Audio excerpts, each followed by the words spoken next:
आता isakal.com आहे देशातील नंबर 1 ची मराठी न्यूज वेबसाईट। प्रत्येक अपडेटसाठी isakal.com ला नक्की भेट द्या। धनंजय मुंडे कुठच्याही अँगलने क्लीन नाहीत हे माझं स्पष्ट मत होतं आहे आणि राहील। कृषी घोटाळा ज्याच्याबद्दल मी मार्चमध्ये प्रेस कॉन्फरन्स घेऊन सगळी माहिती जनतेपुढे दिली होती, त्याच्यावर काही याचिका चालू होत्या आणि काल परवाच्या दिवशी परवा संध्याकाळी माननीय मुंबई हायकोर्टाने त्याच्यावर ऑर्डर पास केली आहे आणि अतिशय आदरपूर्वक मला त्यात काही ज्या त्रुटी वाटतायत त्या मी आता मांडणार आहे। असं वाटतं की तातडीने खरं तर त्या याचिकाकर्त्यांनी किंवा आमच्यासारख्या लोकांनी ह्या ऑर्डरला त्याच्या वरच्या कोर्टात म्हणजे सुप्रीम कोर्टात SLP द्वारे चॅलेंज करण्याची गरज आहे। खरं तर हे PIL जे होतं मला वाटतं ते अंडर ऑर्डिनरी होतं।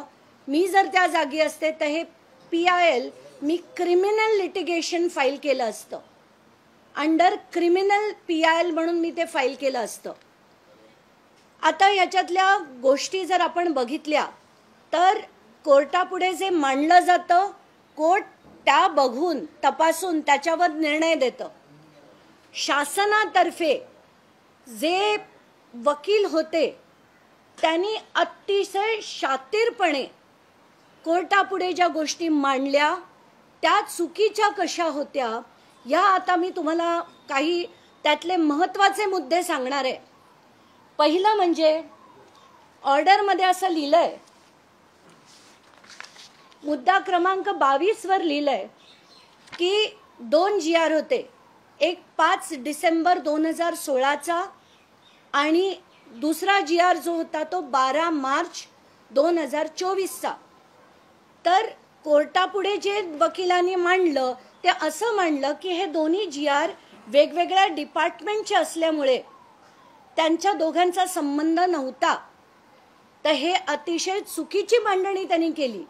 पहिला म्हणजे 5 डिसेंबर 2016चा महाराष्ट्र शासनाचा GR हा सगळ्याच्या सगळ्या डिपार्टमेंट्सला लागू होता। हा तो GR आहे।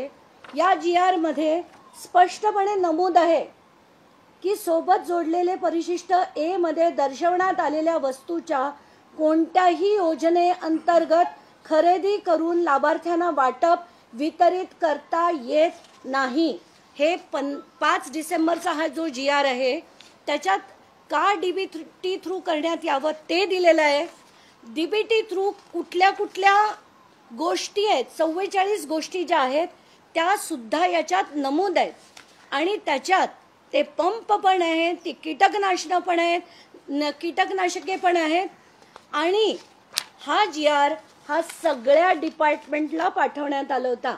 म्हणजे त्याच्यात कृषी विभाग सुद्धा आहे, कृषी मंत्री आहे, या सगळ्यांना हा डिपार्टमेंटल प्रत्येक डिपार्टमेंटला हा GR पाठवला गेला होता। म्हणजे हे दोन वेगवेगळे आहेत, त्या दोघांचा संबंध नाही आहे। ही जी मांडणी वकिलांद्वारे केली गेली ही साफ चुकीची आहे। दुसरा महत्त्वाचा मुद्दा क्रमांक 25 मध्ये कोर्टाने लिहिलंय म्हणजे त्याच्या ऑर्डर मध्ये असं नमूद आहे की we are not able to trace an error.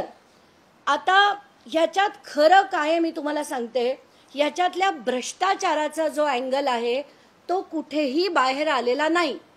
कारण मी ज्या माझ्या प्रेस कॉन्फरन्स मध्ये मांडलं होतं की 92 रुपयाचा जो नॅनो युरिया होता ती बॉटल मी अगदी क्षुल्लक म्हणजे 2-4 बॉटल घेतल्या तरी मला 92 रुपयाला जर घरपोच मिळते तर शासनाने ती 220 रुपयाला 19,68,000 बॉटल कशा घेतल्या। मुद्दा क्रमांक 2 म्हणजे त्याच्यातले असे बरेच होते, त्याच्यातल्या कॉटनच्या बॅग्स म्हणा, नॅनो युरिया, नॅनो DAP हे घरपोच मला किती किमतीत मिळत होतं आणि ते किती किमतीत शासनाने विकत घेतलं। तर याच्यात भ्रष्टाचाराचा खूप मोठा अँगल आहे जो त्याच्या वकिलांनी कोणीही मांडलेला नाही। म्हणूनच या गोष्टी त्या ऑर्डर मध्ये आलेल्या नाही, त्यामुळे ह्याला कुठच्याही अँगलनी क्लीन चिट नक्कीच म्हणता येत नाही. मला म्हणून मी म्हणते की त्या याचिकाकर्त्यांनी सुद्धा SLP फाईल करायला हवी. त्याच्यात मी स्वतः इंटरव्हीन करून याच्यातला जो भ्रष्टाचाराचा अँगल आहे तो पूर्णपणे बाहेर काढणार आहे. टेंडरमध्ये तुम्हाला मी उदाहरणं देते की समजा एखादी गोष्ट जर L1 कॉन्ट्रॅक्टरनी 3 जणांनी बीड केलं, एकानी 100, एकानी 110, एकानी 120, तर 100 वाल्याला ते कॉन्ट्रॅक्ट दिलं गेलं. त्यामुळे कायद्याच्या भाषेत हे योग्य पद्धतीने झालं. पण ती गोष्ट जर मार्केटमध्ये 50 रुपयाला मिळत असेल तर हे 100 रुपयाला कसं घेतलं गेलं? आता मार्केटमध्ये ती किरकोळ याच्यात घेतली गेली आहे जर 50 रुपयात, तर 100 रुपयात लाखो बॉटल्स शासनाने कशा घेतल्या? ह्या अँगल्स त्याच्यावर भ्रष्टाचाराचा म्हणून मी म्हटलं हा अँगल चेक करायला नको का? या व्यतिरिक्त जे कॉन्ट्रॅक्टर होते, उदाहरण म्हणून मी सांगते, ते एक ओसवाल कुटुंबानी ते टेंडर कॉन्ट्रॅक्ट भरलं होतं. त्याच्यात कोण होते? नवरा, बायको, भाऊ आणि चौथा, या तिघांच्या ते जे डॉक्युमेंटेशन होतं त्याच्यावर सह्या करणारा CA. म्हणजे ह्या घरातल्याच लोकांनी टेंडर भरलं, त्याच्यापैकी एकाला दिलं गेलं, तर ही टेंडर पद्धत योग्य म्हणता येईल का? पण हे सगळं न्यायालयापुढे आलंच नाहीये. म्हणून या गोष्टीला आपण क्लीन चिट म्हणता येणार नाही, कारण जर मांडलंच गेलं नाही तर त्याच्यावर ऑर्डर येणं अपेक्षित नसतं. म्हणूनच याच्यावर मला असं वाटतंय की अतिशय स्ट्रॉंग आणि कडक अशी एक PIL, त्याच्यात सुद्धा हे सगळे क्रिमिनॅलिटी घालून की या सगळ्या गोष्टी कशा वाखवल्या गेल्या, या सगळ्या गोष्टी घातल्या गेल्या पाहिजेत. आणि मला मुद्दाम सांगायचंय की आत्ताच्या घटनेला, आणि मी परत तेच सांगते की अतिशय आदरपूर्वक मला आपल्या लॉमध्ये खालचं कोर्ट, वरचं कोर्ट, त्याच्यावरचं कोर्ट हे एवढ्यासाठी असतं की आपल्याला जर कुठली ऑर्डर कुठेतरी जर बरोबर वाटली नसेल तर त्याच्या वरच्या कोर्टात अपील करण्याचा अधिकार हा आपल्याला लोकशाहीत दिला जातो. आणि त्याप्रमाणे मला असं वाटतं की याला आता चॅलेंज करण्याची गरज आहे. धनंजय मुंडे कुठच्याही अँगलने क्लीन नाहीत, हे माझं स्पष्ट मत होतं, आहे आणि राहील. आणि यासाठी जो पूर्ण प्रयत्न आहे तो मी करणार आहे. कायद्याच्या आता सुप्रीम कोर्टात योग्य तो निर्णय होईल अशी मी अपेक्षा करते. धन्यवाद.